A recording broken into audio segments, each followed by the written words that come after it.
João capítulo 4, 43 a 54. Meus irmãos, quem é pai, quem é mãe, sabe que uma das maiores angústias que nós podemos passar nas nossas vidas é quando os nossos filhos estão doentes. Às vezes uma gripezinha dos nossos filhos já nos abalam, né?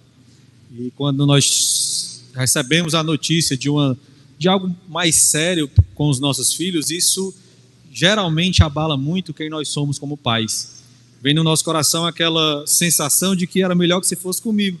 Não sei se os irmãos já passaram isso com seus filhos, seu filho doente, seu filho passando por alguma situação, e aquela sensação, Deus, manda para mim, eu aguento, para mim é melhor suportar. Todo pai, toda mãe sabe o quão ruim é passar por momentos onde os seus filhos estão doentes, passando por lutas, passando por esse tipo de sofrimento. Nós somos capazes de tudo pelos nossos filhos. Quantos pais já venderam tudo que tinham? Tantos pais já abandonaram carreira pelos seus filhos? Quantas mães já fizeram isso? E eu tenho certeza que a maioria de nós, se não todos os pais e mães que aqui estão, fariam isso pelos seus filhos, porque essa é uma realidade. Nos angustia, os nossos filhos doentes. Tem um casal da década de 80 chamado Augusto e Michaele O'Donnell, não sei se é assim o nome deles, que era um casal muito rico, um casal que tinha muito status, um casal que tinha muito poder, tinha muito dinheiro, eram extremamente poderosos ali nos Estados Unidos, mas um dia eles receberam uma notícia, uma ligação que desmoronou a sua vida. Seu filho estava muito doente, uma doença rara, uma doença que não tinha cura para a época. O seu filho iria morrer, ele iria definhar essas doenças, que a pessoa vai definhando pouco a pouco, e a vida deles desabou, desmoronou. A vida deles mudou da noite para o dia. Eles receberam aquela notícia, mas é interessante que eles não se renderam àquela notícia. Eles gastaram todo o dinheiro que eles tinham, toda a sua riqueza, eles começaram a estudar muito para tentar descobrir a cura do seu filho, da doença do seu filho. Eles passavam as madrugadas nas bibliotecas. Por conta disso, perderam o seu emprego, eles tinham um negócio, o seu negócio quebrou. Eles entregaram tudo para descobrir a cura dos seus filhos. Até que um certo dia, eles estudando, se debruçando na literatura da medicina, e ele não conseguiria quebrar uma barreira específica para curar aquela doença do seu filho. Um certo dia ele dormiu, o Augusto O'Donnell dormiu e teve um sonho. E nesse sonho ele tem uma explicação de como se ligam as enzimas, algo específico da medicina, e ele acordou na madrugada e correu para os seus papéis, fez algumas anotações e levou aquilo para um laboratório e descobriu a cura para o seu filho. Essa história ela é contada no filme O Óleo de Lorenzo. Não sei se os irmãos já assistiram, um filme muito antigo, que conta a história de pais que entregaram tudo, sua riqueza, suas posses, seus trabalhos, para salvar o seu filho. Algo que eu tenho certeza que todos nós aqui faríamos. E a história de hoje vai contar algo parecido. Uma história parecida com essa história dos pais de Lorenzo. Uma história parecida de um homem que é capaz de entregar tudo pela vida do seu filho. E esse homem encontrou a misericórdia do nosso Senhor. A história de hoje irá contar sobre um pai desesperado e sobre um Cristo que tem todo o poder para mudar qualquer realidade. João capítulo 4, versos 43 a 54. A palavra do Senhor diz assim: Passados 2 dias, partiu dali para Galiléia, porque o mesmo Jesus testemunhou que um profeta não tem honras na sua própria terra. Assim, quando chegou a Galiléia, os galileus o receberam porque viram todas as coisas que ele fizera em Jerusalém, por ocasião da festa, a qual eles também tinham comparecido. Dirigiu-se de novo a Caná da Galiléia, onde da água fizera vinho. Ora, havia um oficial do rei, cujo filho estava doente em Cafarnaum. Tendo ouvido dizer que Jesus viera da Judéia para a Galiléia, foi ter com ele e lhe rogou que descesse para curar seu filho, que estava à morte. Então Jesus lhe disse: Se porventura não virdes sinais e prodígios, de modo nenhum crereis. Rogou-lhe o oficial: Senhor, desce antes que meu filho morra. Vai, disse-lhe Jesus, o teu filho vive. O homem creu na palavra de Jesus e partiu.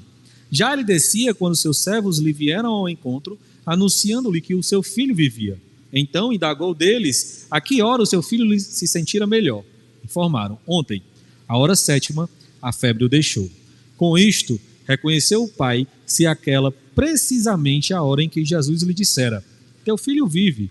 E creu ele e toda a sua casa. Foi este o segundo sinal que fez Jesus depois de vir da Judeia para a Galileia. Vamos orar mais uma vez, meus irmãos?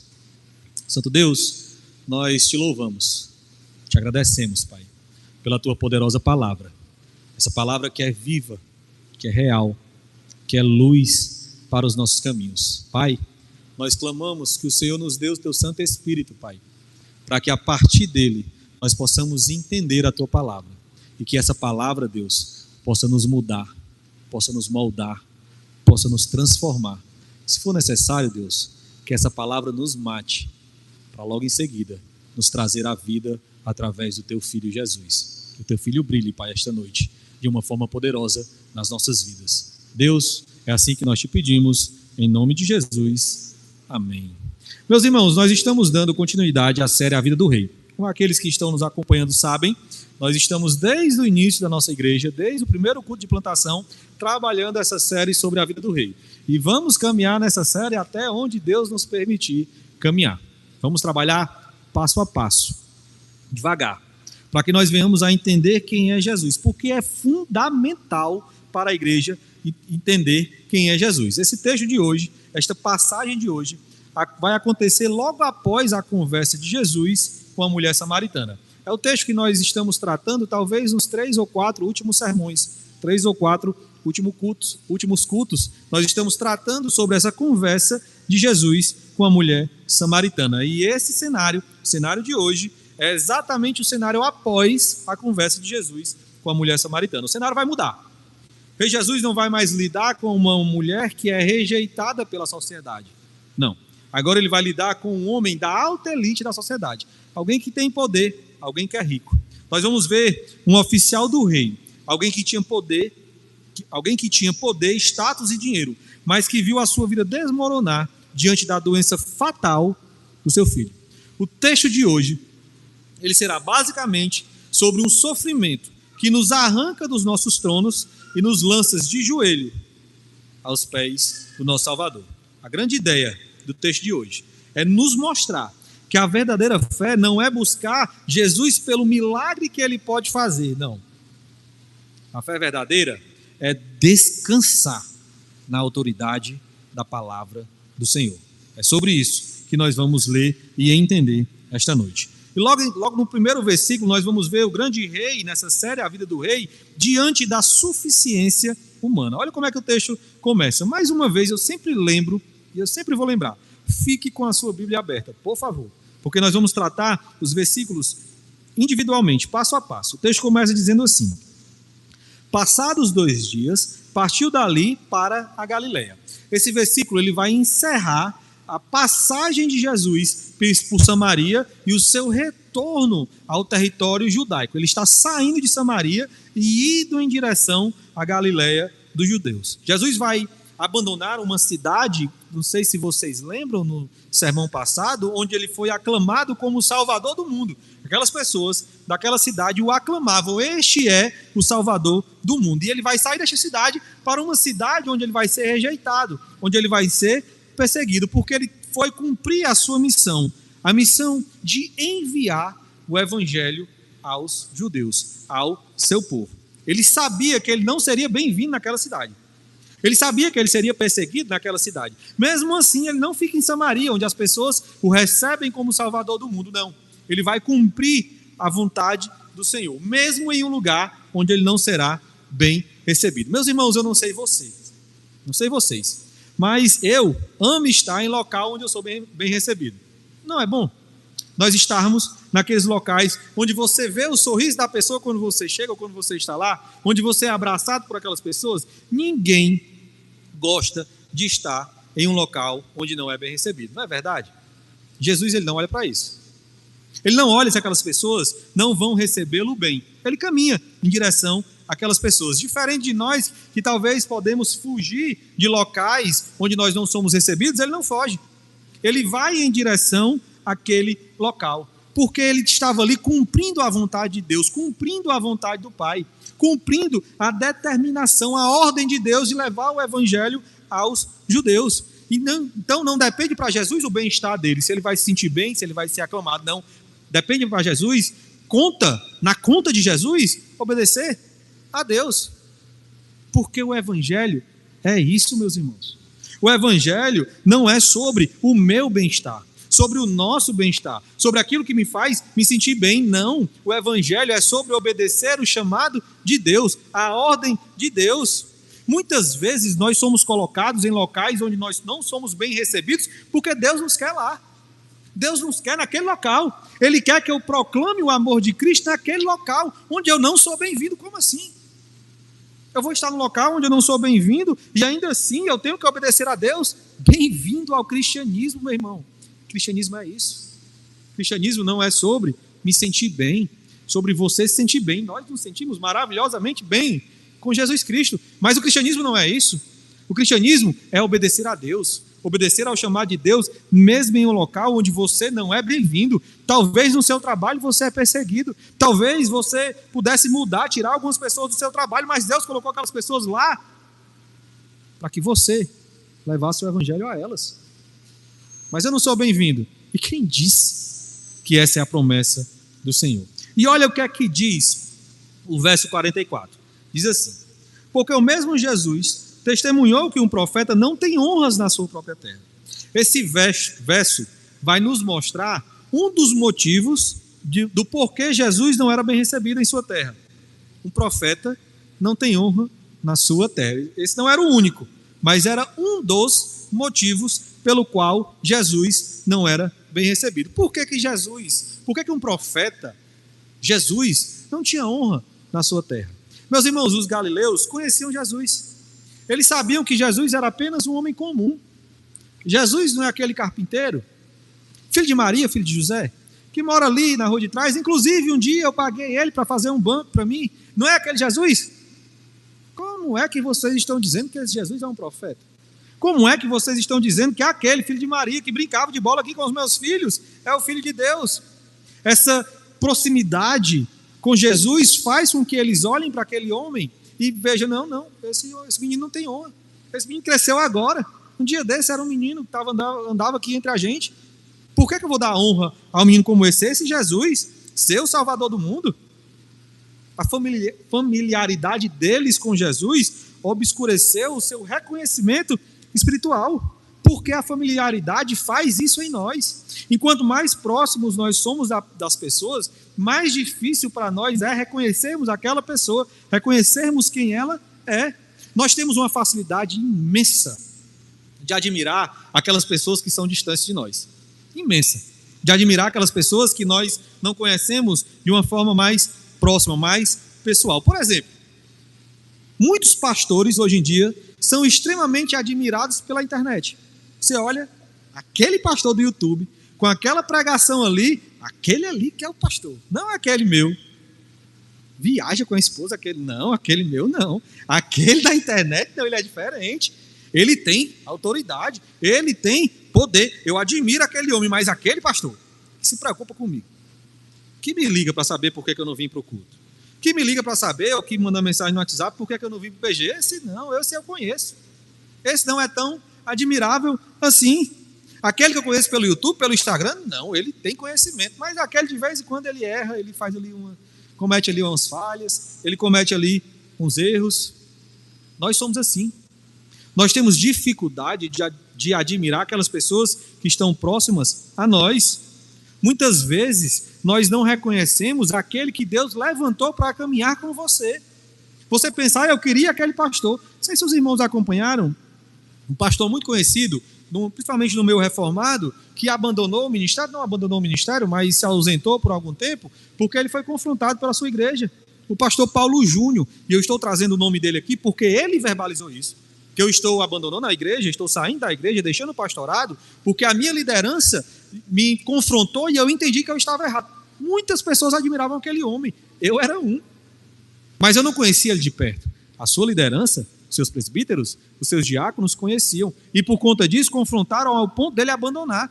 Quantos ficaram abismado, como é que pode o pastor Paulo Júnior, aquele homem tão santo, tão perfeito, sabe por que ele é santo? Sabe por que ele é perfeito? Sabe por que ele é tão admirável? Porque ele está longe.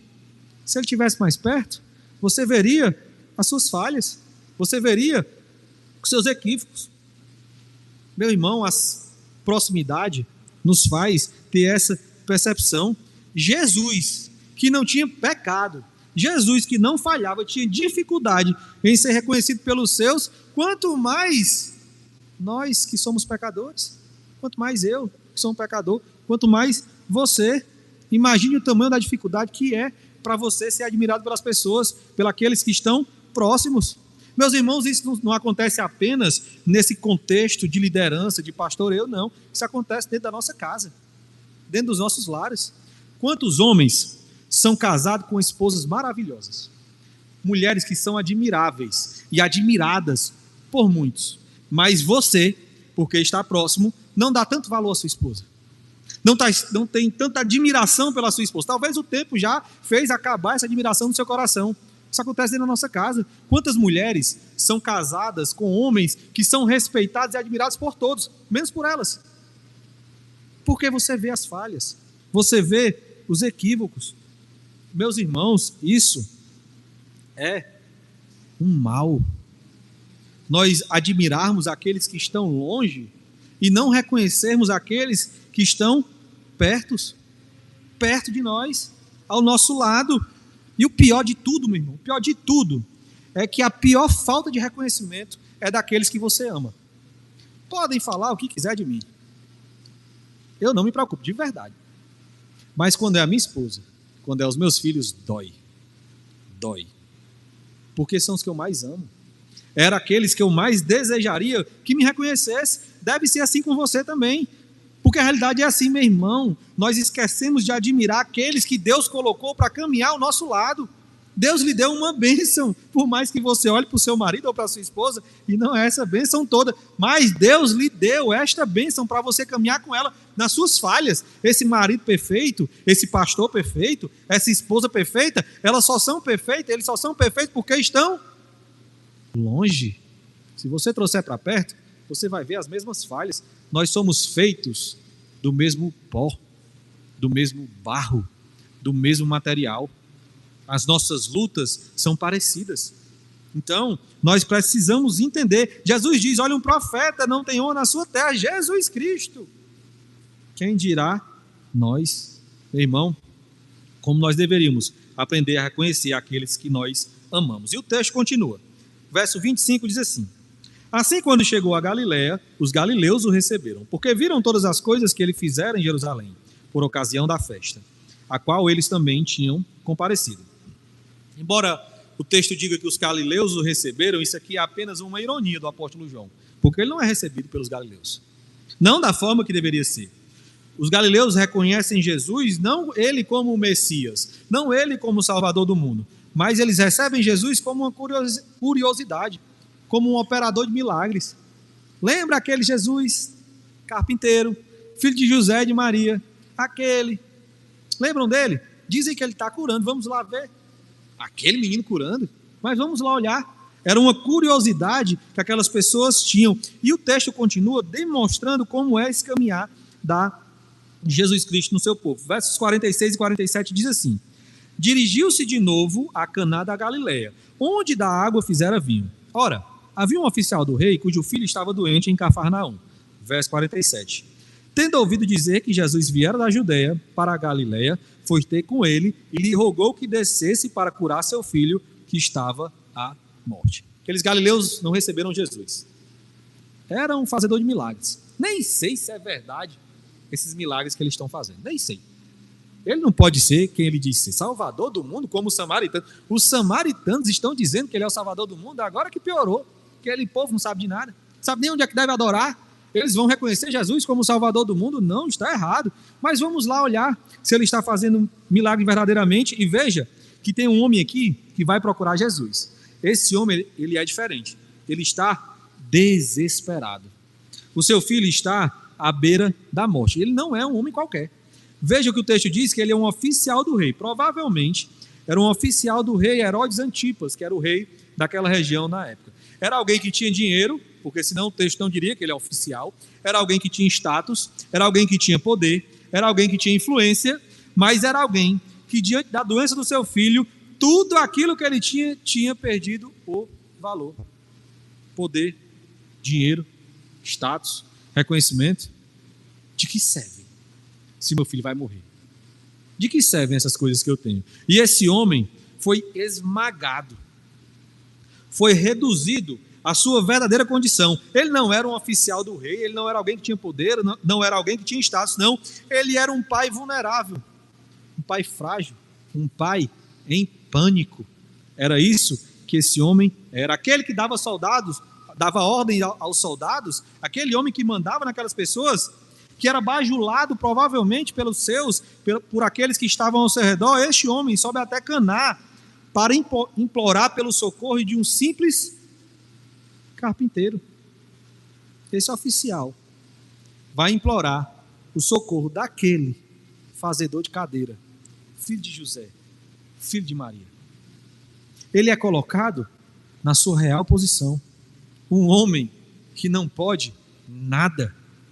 Por mais dinheiro que ele tivesse, ele não era capaz de conseguir a saúde dos seus filhos. A pandemia, o Covid, demonstrou muito isso, não é verdade? Quantos milionários, quantos ricos perderam a vida?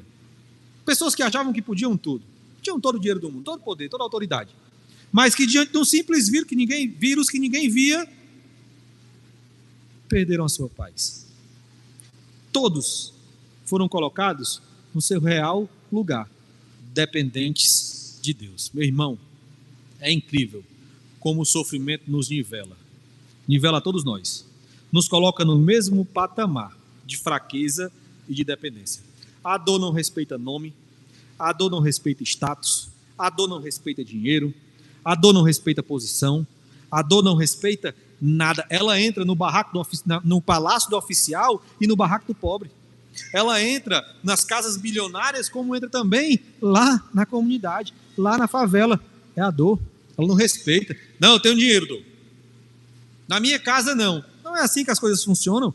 A dor não respeita isso. O sofrimento alcança o rico, o pobre. Todos nós. Nos mostra que nós somos impotentes.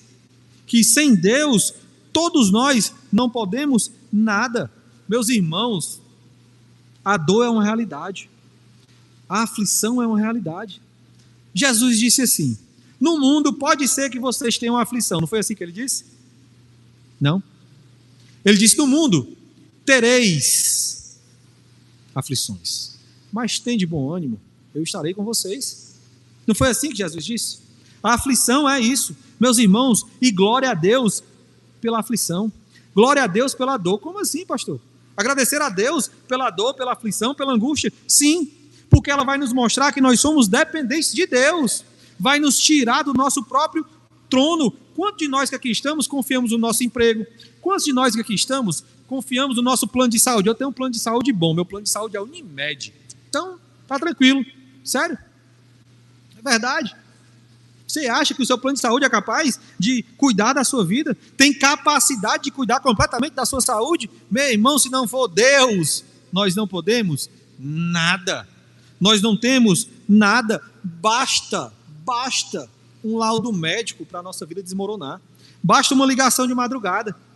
Aquele telefone de madrugada, toca, você atende assim: meu Deus, que foi? A pessoa nunca me ligou nesse horário. Basta uma ligação dessa para a sua vida desmoronar, para a sua vida, para o seu chão sair. Então, por que nós dependemos tanto de nós mesmos? Por que nós confiamos tanto em nós mesmos? Por que a gente confia tanto em coisas que não nos trazem confiança? Esquecemos de confiar em Deus, no nosso Deus. Aquele homem estava desesperado com todo o seu poder, com toda a sua riqueza. Ele implorava para Jesus ir com ele. Mestre, vem comigo, meu filho está morrendo. E escuta como é a resposta de Jesus.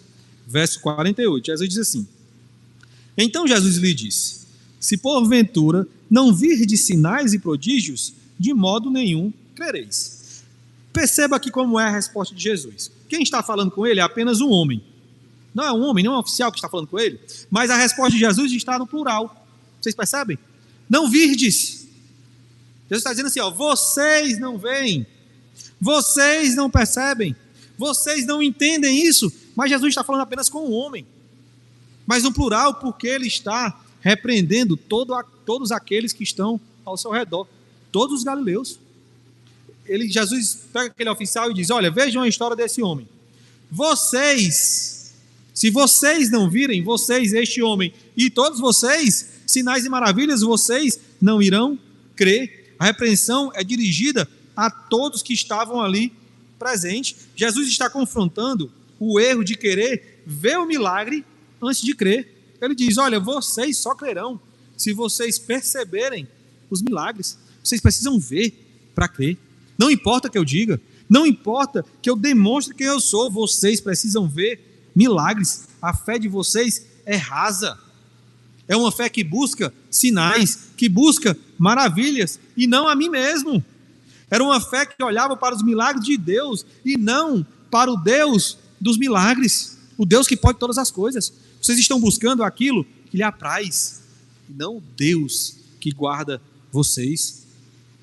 Quantas pessoas estão aqui, neste momento, escutando esta palavra, buscando apenas milagre, cura, saúde, tranquilidade financeira? Quantos que aqui estão? Estão aqui escutando, olhando para Deus, buscando a Deus, porque eu queria que Deus resolvesse o meu casamento. Deus, meu casamento já foi tão bom, mas desandou. Deus, eu preciso do Senhor. Você não está buscando a Deus porque quem Deus é, mas pelo seu casamento. Deus, as coisas estão apertadas, eu estou doido por um emprego, faz tempo que eu entrego currículo por aí, eu não consigo me empregar. Você está buscando um emprego, não é Deus. E é isso que Jesus está confrontando. Essas pessoas que buscam Deus como um gênio da lâmpada. Vocês já viram aqueles filmes antigos que você alisa a lâmpada e sai lá um gênio? Aí você tem 3 pedidos.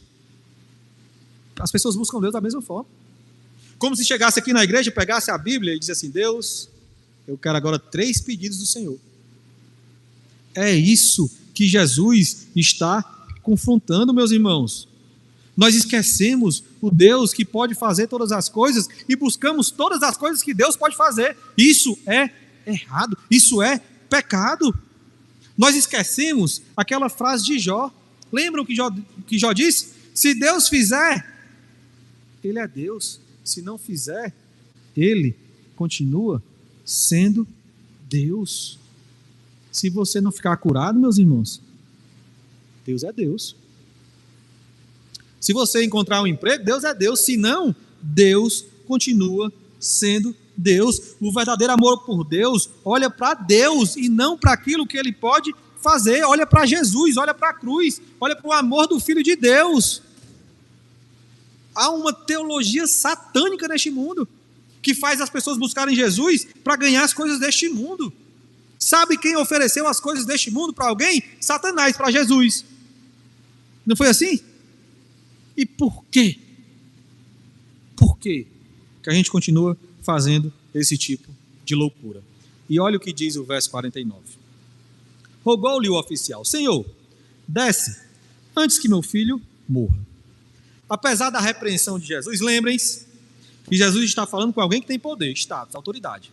Geralmente são pessoas arrogantes, que não gostam de ser confrontadas. Mas Jesus confronta esse homem, repreende esse homem, e mesmo assim ele não se ofende. Ele não tenta se justificar. Esse pai, ele está tão preocupado com o seu filho, que ele não tem tempo para se sentir ofendido. Ele queria a cura do seu filho. Ele passa por cima do orgulho dele. Ele passa por cima de quem ele é, porque ele está olhando para o filho. Ele quer a cura do filho. Meus irmãos, na hora do desespero, todo mundo esquece o orgulho. Todo mundo esquece a vaidade. Na hora do desespero, não importa. Se eu quero algo, eu não estou nem aí para o meu orgulho. Eu estou nem aí para a minha vaidade. Se é algo urgente, como a vida do meu filho, aí é que eu não me preocupo mesmo. Vocês estão vendo como a aflição, como a dor, como a angústia, às vezes é uma bênção na nossa vida? Nos ensina quem nós somos? Nos coloca no nosso lugar? diminui o nosso orgulho, diminui a nossa vaidade, nos faz ser humildes, nos faz entender que nós necessitamos das pessoas, por mais que para mim eu entenda que não é assim. Eu não preciso de ninguém, não. Todos nós aqui precisamos uns dos outros. A angústia nos leva à humildade, meus irmãos, e a humildade nos leva a Jesus. O sentimento maravilhoso para abrir porta é a humildade. Vocês já perceberam que quando você chega no local sendo arrogante, geralmente as pessoas fecham a cara para você? Elas não querem lhe receber, elas não querem lhe ouvir. Você chega, toda autoridade, a pessoa, quem é esse aí que vem falar comigo dessa forma? Mas já percebeu que quando você chega com humildade as coisas mudam? E é isso que muitas vezes a angústia nos leva a aprender a sermos humildes. Por mais rico, poderoso que alguém seja, o fim dele, fisicamente falando, não espiritualmente falando, será igual ao meu.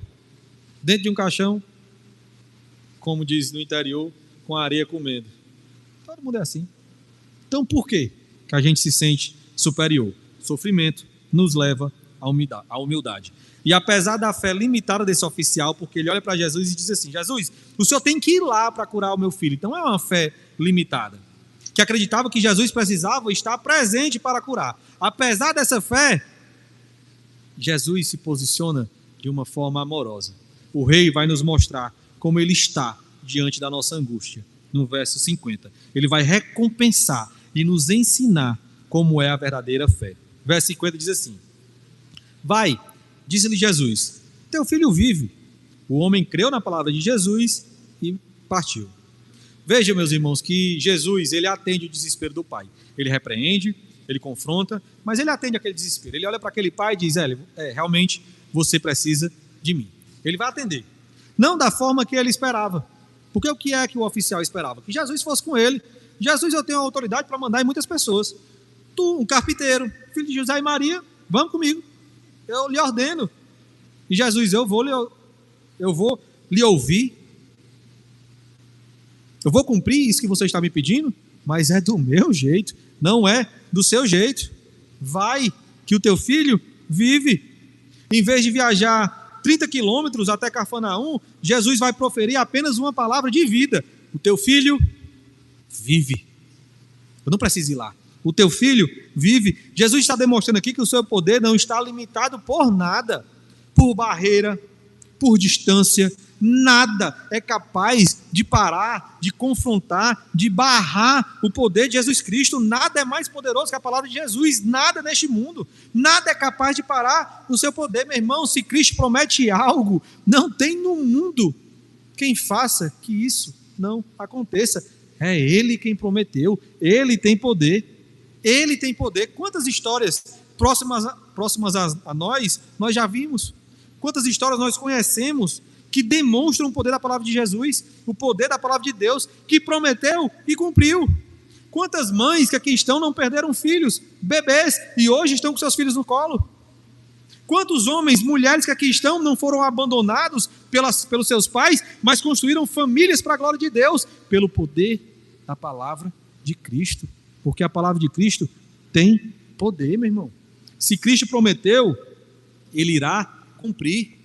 Quantos milagres nós já vimos, e essas histórias fortalecem a nossa fé. Veja como é que o texto diz que o oficial, ele creu e foi, ele acreditou. Jesus disse: vai, o teu filho vive.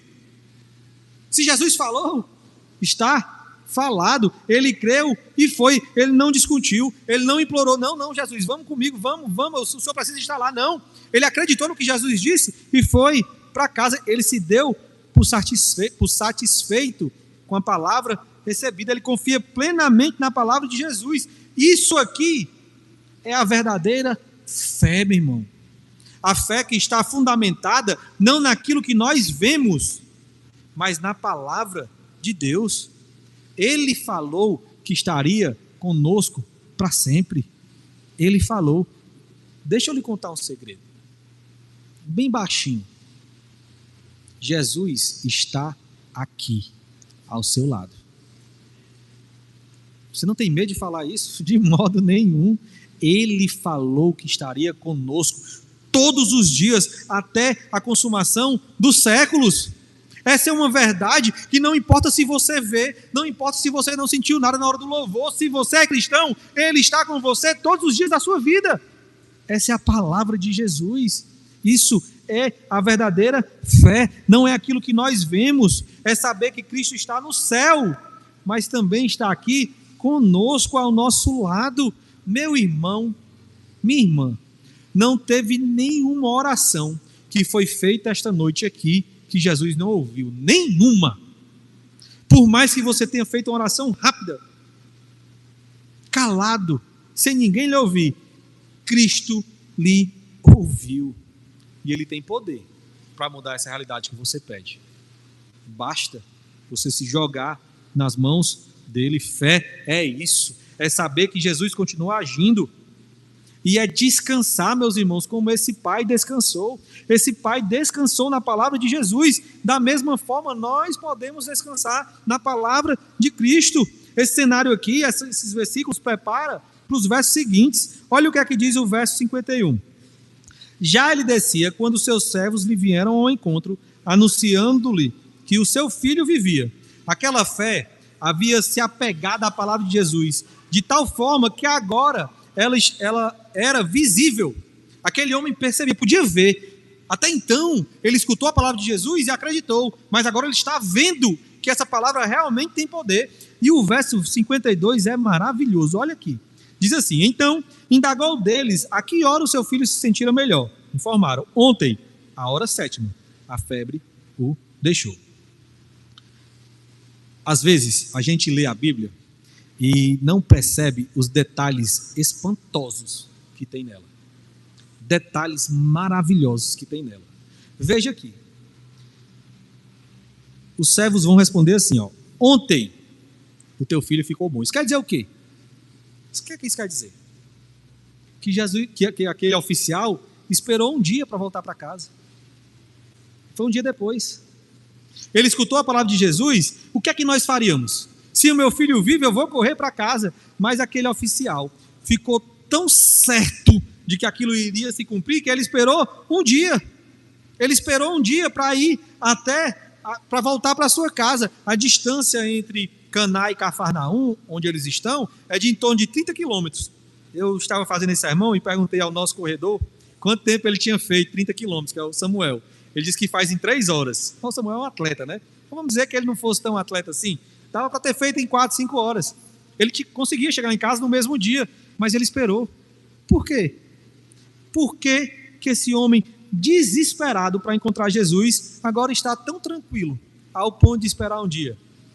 Por que o desespero passou? Porque, meu irmão, a palavra de Jesus destruiu a ansiedade desse homem. Destruiu. É só descansar. Eu sei que o meu filho vive, eu não tenho pressa. Talvez ele fosse chegar em casa à noite, e talvez se ele chegasse em casa à noite, ele fosse saqueado por bandidos, ele fosse morto, e ele não ia poder ver o seu filho, então ele descansou. Eu sei que o meu filho vive, porque o Filho de Deus disse que ele viveria. Então, meu filho vive, eu posso descansar. Amanhã eu vou encontrá-lo. Meu irmão, a fé acaba com essa ansiedade. A verdadeira fé produz essa paz inabalável, esse descanso inabalável. Aqueles que confiam verdadeiramente em Jesus ficam em pé, como se estivessem em uma rocha, enquanto o resto todo é uma areia movediça. Quem tem Jesus no coração, quem confia em Cristo, é assim, meus irmãos. É alguém que está num local que só aquele local é firme. O resto todo pode estar se destruindo. O resto todo pode ser areia movediça. Onde ele está é firme, porque os pés dele estão plantados em Cristo. Essa é a verdadeira fé. A sua fé é assim? A minha fé é assim? Eu realmente confio nas promessas de Jesus? Eu realmente entendo que Ele tem o controle da minha vida? Até quando, meu irmão? Até quando? Até quando? Nós vamos duvidar que Jesus tem poder dentro da igreja. ouvindo a palavra de Cristo. Nós vamos ser ansiosos com o dia de amanhã. Como se eu tivesse algum controle do meu dia de amanhã. Até quando nós vamos deixar de confiar no poder de Cristo? E veja que o menino foi curado instantaneamente, na hora 7, mas exatamente na hora que Jesus falou. Não foi uma cura gradual, onde a criança foi melhorando aos poucos, não. Foi na hora que Jesus disse, aquele menino foi curado.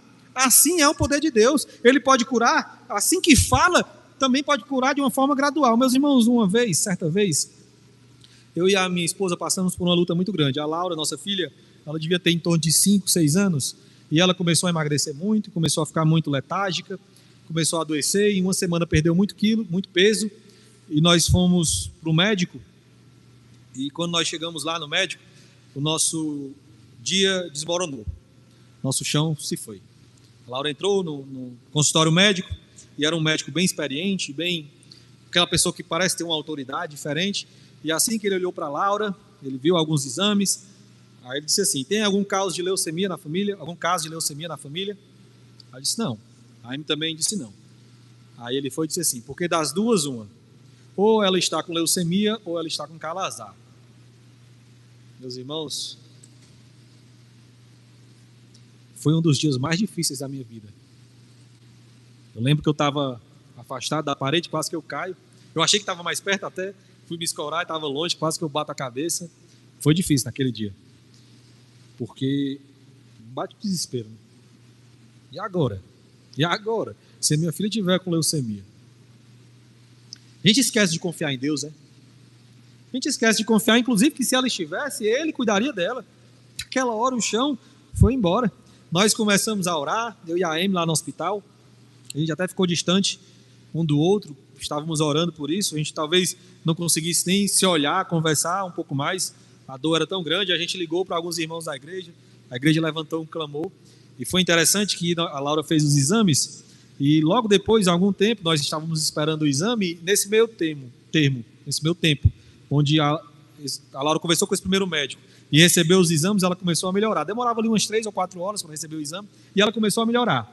Começou a ficar mais ativa, começou a ter o rostinho mais rosado. Ela mesma ia lá no computador para olhar se tinha recebido os exames, e a gente olhou para aquela situação e foi acalmando nosso coração. Deus já está curando.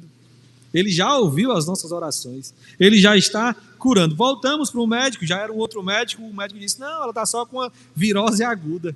Meu irmão sai de uma leucemia para uma virose aguda. Ô milagre, meu amigo. Ô glória a Deus. Quando nós saímos daquele consultório, né, a gente saiu com aquele sentimento de que o médico tinha errado o diagnóstico. Ou não. Nós não sabemos se Deus não a curou ali. Nós não sabemos se ele errou de verdade ou se a palavra de Jesus disse: não, ela não estará com a leucemia, porque assim é o poder de Deus. Se você está orando por alguém, meus irmãos, confie, entregue nos braços de Jesus. Se Deus curar, Ele é Deus. Se Ele não curar, Ele continua sendo Deus. Assim é o poder do nosso Deus. Ele tira a angústia do nosso coração instantaneamente. Nem sempre. Às vezes Ele vai usar o tratamento, vai usar as dores para que você aprenda a confiar nele. Mas o nosso Deus tem todo o poder. E no verso 53, nós vemos o rei diante da nossa família. O verso 53 diz assim: com isto reconheceu o pai se aquela precisamente a hora em que Jesus lhe dissera: teu filho vive. E creu ele e toda a sua casa. Veja aqui a mudança sutil que o apóstolo João traz nesse versículo. No verso 50 ele diz que o oficial creu na palavra de Jesus. No verso 53 ele simplesmente diz creu. Não era mais na palavra de Jesus, ele acreditou em Jesus. A fé do oficial amadureceu naquele meio tempo. Agora ele sabia que Jesus era quem ele dizia ser, o Filho de Deus. Ele se rende ao Messias, ele se rende ao Salvador. Meu irmão, isso é fundamental na sua vida, isso é fundamental na nossa vida, na minha vida. Pararmos de crer que em Jesus apenas naquilo que Ele pode fazer, e crer que Ele é o seu Redentor, que Ele é o seu Salvador.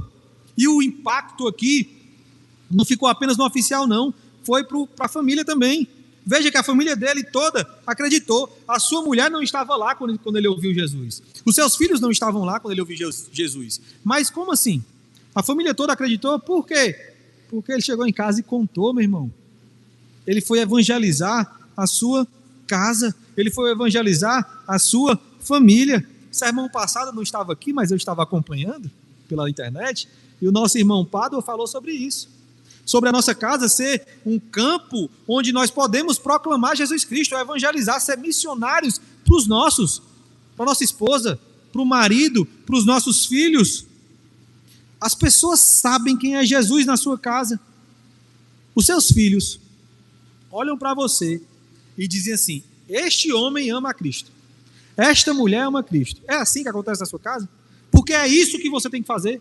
O oficial, quando recebeu, quando entendeu quem era Jesus Cristo, ele chegou na sua casa e disse: olha, aquele carpinteiro, filho de José e Maria, aquele menino que caminhava entre nós, ele é o Filho de Deus, ele é o Salvador do mundo. Ele foi evangelizar a sua família. Meu irmão, em nome de Jesus, nunca diga que você não tem nada para fazer no reino de Deus. Nunca diga. Se você é pai, mãe, filho, filha, sobrinho, sobrinha, você tem algo para fazer na sua família, na sua vida. Evangelizar a sua família. Quem é a pessoa mais interessada? Isso é uma pergunta para os pais aqui. Quem é a pessoa mais interessada de ter a sua casa rendida a Jesus? Quem é? Não é você? Não é você? Não é você que quer proclamar aos quatro cantos: eu e a minha casa serviremos ao Senhor? Não é você a pessoa mais interessada nisso? Então, por que você não está se rendendo a Cristo, evangelizando os seus? Por quê? Que o objetivo da minha vida não é fazer Jesus brilhar no coração da minha esposa e dos meus filhos? Por quê? Meu irmão, Deus quer salvar famílias. Deus quer salvar a sua família. E Ele quer lhe usar para isso. Se coloque como ferramenta. Diga assim, ó: eis-me aqui, Senhor, usa-me a mim, para os seus, para a sua casa. Porque o mais interessado de ter a sua família rendida a Cristo é você. Testemunho sobre Jesus. Mesmo se você chegar exausto, estou tão cansado, mas não ao ponto de falar sobre Cristo. Mesmo se você estiver com sono, estou tão cansado, mas não ao ponto de dormir e orar com os meus. Não deixe esse mundo vencer a sua família, roubar a sua casa, não deixe. Entregue ela a Jesus. E então, chegamos no verso 54. O verso 54 diz assim: foi este o segundo sinal que fez Jesus, depois de vir da Judeia para a Galileia. Meus irmãos, este não é o segundo milagre de Jesus. Jesus fez outros milagres nesse meio termo. João, ele está produzindo o seu evangelho, escrevendo o seu evangelho, pensando no seu evangelho, para seguir o seu propósito, que é todos aqueles que leem esse evangelho, creiam que Jesus é o Filho de Deus, e crendo tenham vida em seu nome. É isso, João vai dizer isso. Então ele monta o seu evangelho de uma forma que leve todos nós a ter esse entendimento sobre Jesus. Então ele demonstra esse milagre como o segundo sinal que aponta para que Jesus é o Filho de Deus. João está focando exclusivamente nos sinais realizados na Galileia. Ali na Galileia foi o segundo milagre. E esses sinais estão apontando para o propósito do Evangelho, que é crer que Jesus é o Filho de Deus. E além disso, meus irmãos, é fascinante como João monta esses dois sinais. Vocês lembram do primeiro sinal de Jesus? Em Caná da Galileia, um casamento, acaba o vinho, acaba a alegria da festa, e Jesus chega e diz assim: olha, encham esses baldes de água, que eu vou transformar a água em vinho e a alegria vai voltar. O primeiro sinal de Jesus é numa festa, é numa alegria, é no casamento. O segundo é quase que um velório.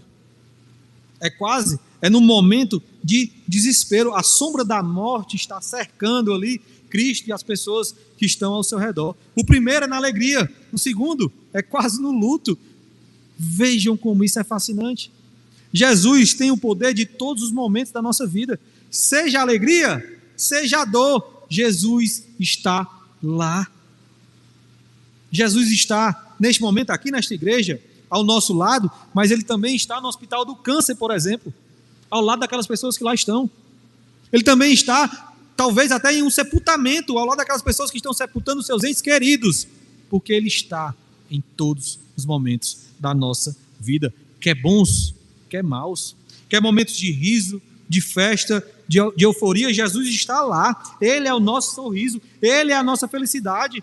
Quer momento de tristeza, de angústia, de dúvida, de doença, Ele também está lá. Ele é o nosso consolo, a nossa rocha, a nossa fortaleza. Ele é tudo, em todos, porque Ele é Cristo. Meus irmãos, eu já estou indo para a conclusão deste sermão, e eu lhe pergunto: quem é Jesus para você? Quem é Jesus para você? Não é quem é Jesus, entenda, a pergunta não é essa. A pergunta não é quem é Jesus, por exemplo, como a Bíblia mostra, não é. Quem é Jesus para você? Quem é Jesus para mim? Quem é? Será que Ele é alguém que pode fazer milagres? Pode fazer sinais? Ou será que Ele é o Senhor da minha vida? Ele é o Senhor da sua vida. Quem é Jesus? Meu irmão, Jesus é o Rei soberano, diante de quem você se dobra, independentemente da resposta que Ele der às suas orações.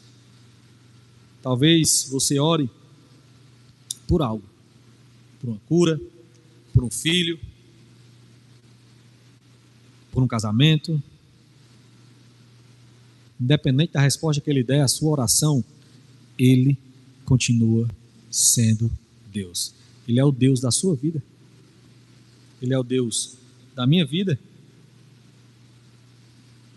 Volte para a sua casa hoje, meus irmãos, com a alma ancorada nessa rocha inabalável. Jesus é o Senhor deste universo. Nos momentos bons, nos momentos maus, na angústia, na alegria, Ele é o Senhor. Firme os seus pés nessa rocha. Se você sair daqui, meu irmão, firmado em Cristo, o mundo pode desmoronar. Você continuará firme. Que o poder avassalador de Cristo invada o seu lar, salve a sua casa, e que em todas as coisas o nome do nosso Rei seja o único a ser eternamente glorificado. Amém, meus irmãos? Que Cristo possa ter falado conosco de uma forma poderosa esta noite. Se você não via Cristo, que Ele possa ter brilhado em seu coração. Vamos orar mais uma vez? Santo Deus, nós te louvamos, Pai, pela Tua graça, pela Tua misericórdia.